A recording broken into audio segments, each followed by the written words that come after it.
बल आणि दाब याबद्दल आपल्याला थोडीफार माहिती घ्यायची. पण याआधी मला सांगा, बल हा शब्द याआधी कधी ऐकलाय का रे तुम्ही? ऐकलाय. मग बल म्हणजे काय? हात वर करायला नाही.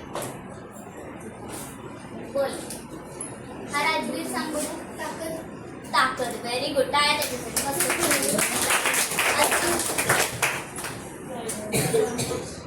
क्रांती. शक्ती. Very good. छान. बघा, बल म्हणजे ताकद, शक्ती असं आपण म्हणतो. बरोबर. आता हा जो टेबल आहे, हा टेबल मला इथून उचलून या ठिकाणी ठेवायचा. ठीक आहे.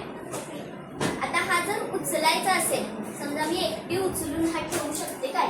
नाही उचलता येणार मला एकटीला. मला अजून कोणाची तरी मदत लागेल. बरोबर. मग आम्ही दोघे मिळून हा टेबल इथून उचलून इथं ठेवणार.